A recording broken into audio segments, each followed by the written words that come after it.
ছায়ানট তার বদমাইশি কিন্তু বন্ধ করেনি, বলিছে বাঙালি জাগবেই, সবাই মিলে সুন্দর দিন কাটানোর সময় ফিরবেই, বুঝিসাও, ফিরবেই, ফিরবেই মানে সময়টা চলে গেছে, আবার আপা যখন চট করে ফিরে আসবে তখন আবার সুন্দর দিন কাটাবে। আগে কি সুন্দর দিন কাটাইতাম, এখন কাটাইতে পারিতেছে না। আমি জানতাম এই বদমাইশি এরা করবে। ছায়ানট ভালো হইতে পয়সা লাগে না, ছায়ানট ভবনে গেলে ছাগলের খোয়ার বানাবো, সামেসি কোনে আওয়ামী বয়ান ফেরি করলে। এই জন্য বলছিলাম কি কয় কি গায় সেটা আগে থেকে দেখে নেওয়ার জন্য। যাই হোক, এবার আসি রাজনীতিতে। প্রথমে ঐক্য নিয়ে কথা বলি। হাসিনার বিরুদ্ধে লড়াই যারা করেছি তারা কেন ঐক্যবদ্ধ নাই, এটা একটা সাধারণ মানুষের প্রশ্ন। এই প্রশ্নটা সঙ্গত, আর এটাও সঙ্গত যে আমাদের ঐক্য থাকারও কথা না। দ্বিতীয় বিশ্বযুদ্ধে হিটলারের বিরুদ্ধে আমেরিকা, রাশিয়া, ব্রিটেন একসাথে লড়াই করেছে।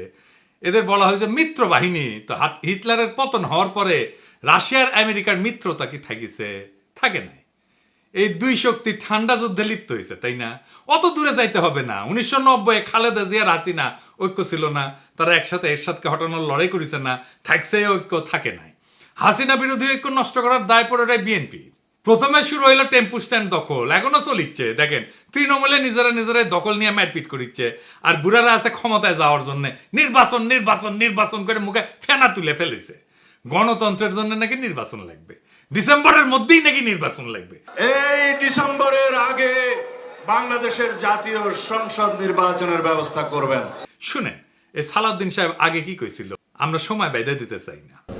সুতরাং গণতান্ত্রিক প্রক্রিয়ায় ফিরে যাওয়াটার বিষয়টি অগ্রাধিকার। তো সেই হিসাবে আমরা কোনো নির্ধারিত সময়সীমা রেখা আমরা বলতে চাই না। শুনেছেন? তো এখন সময় বেঁধে দিতে চায় কেন সালাউদ্দিন সাহেব? ইন্ডিয়ানরা কয়ে দিছে আপনি তো 9 বছর ওদের আতিথেয়তায় ছিলেন, আপনার দলের লোকেরাই তো মনে করে আপনি কম্প্রোমাইজ। আপনি ভারত সরকারের আশ্রয় থেকে রাজনৈতিক কর্মকাণ্ড চালাইতেন। কেমনে কেমনে আপনারা চালাইতে দিত? আপনার দলের লোকেরাই বলেছিল। দেখেন কি লিখিছে, বিএনপির নেতা কর্মীদের বড় একটা অংশ এখনো সালাউদ্দিন আহমেদকে পরিপূর্ণভাবে মুক্ত বা স্বাধীন বলে মনে করেন না। তাদের যুক্তি, সালাউদ্দিন আহমেদ আদালতে খালাস পেয়েও দেশে ফিরতে পারছেন না। তিনি দীর্ঘ 9 বছর ধরে ভারতে আছেন, সেখানে কতটা প্রভাব মুক্ত থেকে তার পক্ষে শক্ত রাজনৈতিক ভূমিকা পালন করা সম্ভব তা নিয়ে অনেকের মধ্যে সংশয় আছে। ভারতে যখন উদ্ধার হয়েছিলেন তখন আপনার দেওয়া স্টেটমেন্ট নিয়ে বিবিসিও সন্দেহ করেছিল। আপনি বলেছিলেন মুখোশ পরা লোক আপনারা ফেলাই গেছে, নিজেরও মুখ ঢাকা ছিল। তো প্রশ্ন করেছিল মুখ ঢাকা থাকলে আপনি কেমনে দেখলেন মুখোশ পরা লোক ফেলাই গেছে আপনারে? যাই হোক, এ বিষয়ে পরে আসবো, আরো মেলা আছে। তারপরে তো এস আলম কেস আছেই। মানুষে মনে করে এস আলমের ব্যবসা এখন সালাউদ্দিন সাহেব দেখে। এমনি গাড়ির চুরি ছিল, তাই না? সালাউদ্দিন সাহেব যখন ধরা পড়েছিল না, তখন এস আলমের ব্যাংকের এক ম্যানেজারের বাসার থেকে ধরা পড়েছিল। এস আলমের সাথে আপনার এত খাতির কেন সালাউদ্দিন সাহেব? আবার সালাউদ্দিন সাহেব কইছে বারবার মনে করাই দেবে প্রফেসর ইউনূসের সরকার অনির্বাচিত। কিন্তু একটি নির্বাচিত সরকারের বিকল্প তো আপনারা হতে পারেন না, আপনারা অবশ্যই অনির্বাচিত। সেটা প্রতিদিনই আপনাকে স্মরণ করিয়ে দেওয়া হবে। কেন সালাউদ্দিন সাহেব মনে করাই দিতে হবে কেন?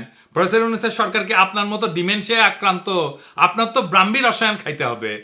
দেখেন কতজন আওয়ামী আমলের নির্যাতনের শিকার হয়ে মারা গেছে তার সংখ্যা আপনি বলতে পারেন না। শোনান এডিটর সাহেব।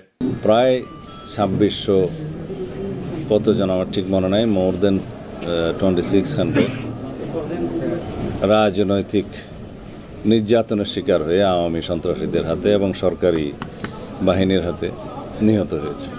প্রধান রাজনৈতিক দলের প্রধান মুখপাত্র, যার রাজনীতি করা ছাড়া আর কোনো কাজ নাই, সে শহীদের সংখ্যা ভুলে যায়। শুধু শহীদের সংখ্যা ভুলে যাওয়া না, 24-এর বিপ্লবকে বিপ্লব বললে স্বীকার করতে চায় না। শুনেন এই সালাউদ্দিন সাহেব এর আগে কতবার এই আগস্ট বিপ্লবকে বিপ্লব বলিছে। দেখেন কক্সবাজার আরও 2 সন্তান এই জুলাই আগস্ট বিপ্লবে শহীদ হয়েছে। দেখেছেন? আরো দেখেন, জনগণ তাদের গণতান্ত্রিক অধিকার ফিরে পাওয়ার জন্য এই গণবিপ্লব সংগঠিত করেছে। দেখেছেন? আরো আছে, দেখেন। পৃথিবীতে একটা নজিরবিহীন ছাত্র জনতার বিপ্লব হয়েছে, সেই বিপ্লবকে পৃথিবীর সামনে দেখিয়ে দিতে হবে এই রক্তাক্ত বিপ্লবের মধ্য দিয়ে। দেখেছেন? বিপ্লব বলতে বলতে কাইট হয়ে পড়ে যায়। এইবার বলেন যে কয় মাসের মধ্যে সে চোখ উল্টায় দিচ্ছে। দেখেন কি করছে। এদেশে গণতান্ত্রিক গণঅভ্যুত্থান, ছাত্র গণঅভ্যুত্থান সৃষ্টি করেছে।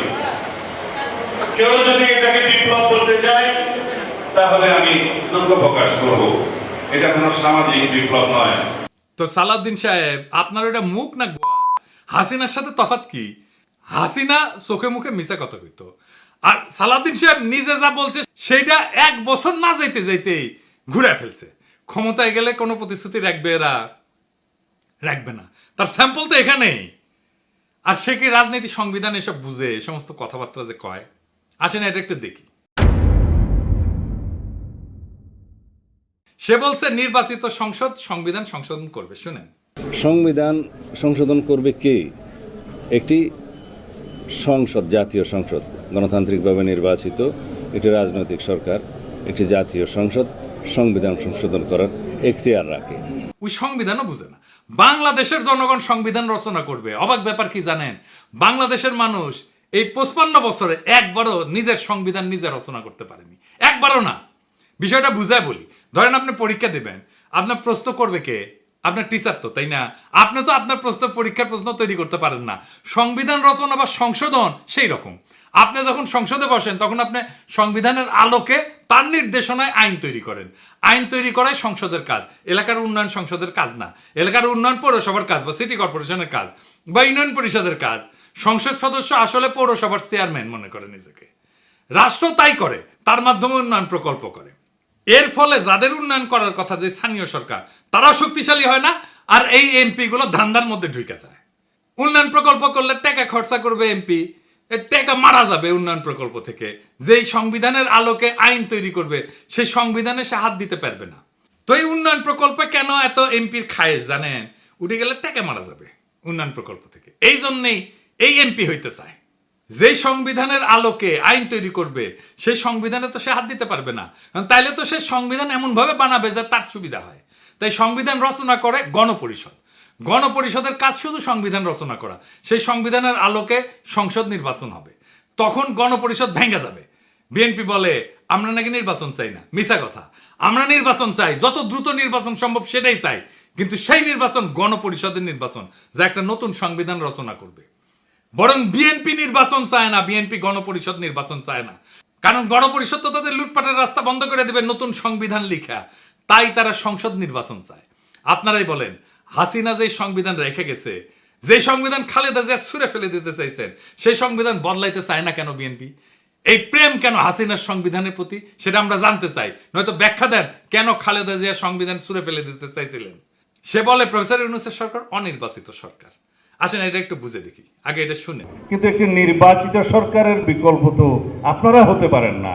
আপনারা অবশ্যই অনির্বাচিত। সেটা প্রতিদিনই আপনাকে স্মরণ করিয়ে দেওয়া হবে। সালাউদ্দিন সাহেব 1975-এর 7 নভেম্বর থেকে 1978 সাল 3রা জুন পর্যন্ত জিয়াউর রহমানকে নির্বাচিত সরকার ছিল। দুনিয়ার কোথাও আছে অন্তর্বর্তীকালীন সরকার নির্বাচিত হয়? আন্দাবরি কথা বলেন কেন? নির্বাচিত অনির্বাচিত প্রশ্ন আসতেছে কেন? ওই যে ইন্ডিয়া বলে দিছে না আনইলেক্টেড সরকার, এটাই শিখাই দিছে ইন্ডিয়া বিএনপি। তাই জপিচ্ছে। ওই যে দিল্লি রয়টার্সে লেখা হইল না আনইলেক্টেড সরকার, এই যে দেখেছেন, an unelected interim government led by Nobel Peace Prize laureate Mohammad Yunus. ওই যে কইছে না ইংরেজিত কিবেন কইছে, ইংরেজিত যেহেতু কইছে ঠিকই কইছে। তারপর থেকে বিএনপি জপিচ্ছে আনইলেক্টেড অনির্বাচিত। আরে অন্তর্বর্তীকালীন সরকার তো অনির্বাচিত হয় রে বেকুব। প্রশ্ন হচ্ছে সরকার বৈধ কিনা। জি, এটা বৈধ সরকার। আপিল বিভাগের মতামত নিয়ে সরকার গঠন করেছে সুপ্পু। তো করে প্রিয় সুপ্পু, বিএনপি প্রিয় সুপ্পু নাকি এখন সুপ্পু তিতা হয়ে গেছে? আইনের কোনো ফাঁক নাই কলে। আর এই সরকারের সকল কাজের বৈধতা দিবে সেটা সালাউদ্দিন সাহেবের দলই হোক বা অন্য কোনো দলই হোক, যেই আসুক ক্ষমতা। সালাউদ্দিন সাহেবের দলের আসার সম্ভাবনা কম, অন্য দলই হয়তো আসবে। পরবর্তী সরকার ক্ষমতা আসলে যার প্রথম কাজ হবে প্রফেসর ইউনূসের সরকারের সকল কাজকে বৈধতা দিয়ে আইন তৈরি করা। এটা তাকে করতেই হবে, না হলে তার সরকার অবৈধ হবে।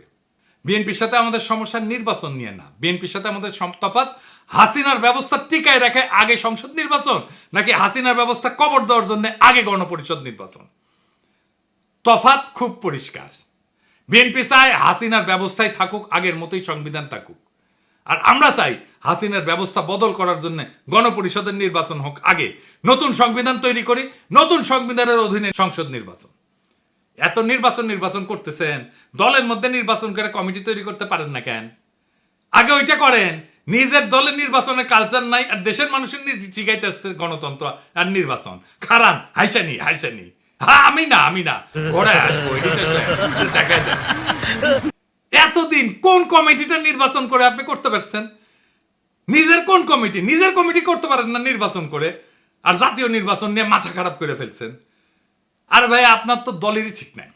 মির্জা আব্বাস কয় এটা দ্বিতীয় স্বাধীনতা না। স্বাধীনতা দিবস প্রমাণ করবে যে দ্বিতীয় স্বাধীনতা বলে বাংলাদেশে কিছু নাই।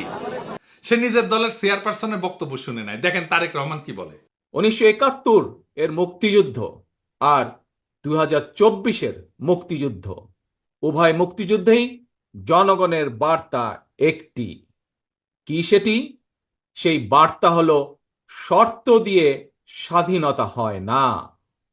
স্বাধীনতা প্রিয় জনগণ স্বাধীনতা অর্জন কিংবা স্বাধীনতা রক্ষায় কোনো শর্ত মানে না, মানতে রাজি না।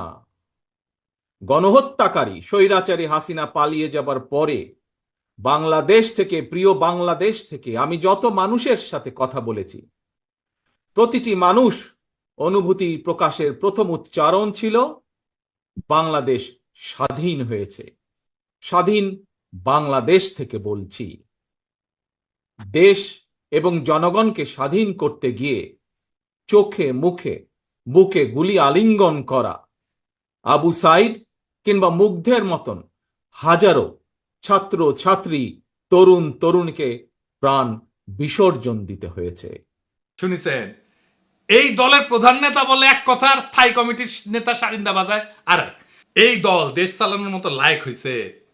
আগে নির্বাচন দিয়ে কমিটি বানান, দেখি কেমন গণতন্ত্র এখানে, তারপরে দেশের গণতন্ত্রের ঠিকা নিয়েন। আপনি আসরি ধর্ম পরের শিখাও। ওই যে পরীক্ষার কথা কইছি না, নিজের প্রশ্নপত্র নিজে বানানো যায় না, বানাবে টিচার। গণপরিষদে হইতেছে সেই টিচার যে জনগণের হইয়া প্রশ্নপত্র তৈরি করবে, সংবিধান রচনা করবে, তারপর সেই সংবিধানের আলোকে সংসদ নির্বাচন হবে। এটা হইল জনগণের মালিকানা। আর আজ যারা বলে আগে সংসদ নির্বাচন দরকার, তারা আসলে হাসিনার পুরানো খোলা খাতা দিয়ে আবার পরীক্ষা নিতে চায়, যে খাতায় শুধু দুইটা প্রশ্ন থাকে, লুটপাট আর গোলামি।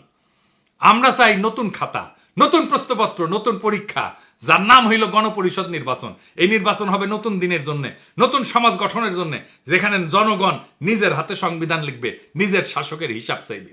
সংসদ না, আগে লাগবে গণপরিষদ। নির্বাচন চাই, কিন্তু সেই নির্বাচন যেটা হাসিনার ব্যবস্থাকে কবর দিয়া ভবিষ্যতের বাংলাদেশকে জন্ম দেবে, সেই নির্বাচন চাই। এটাই হইল লড়াইয়ের মূল, এটাই হইল বিপ্লবের আকাঙ্ক্ষা, 24-এর বিপ্লবের আকাঙ্ক্ষা।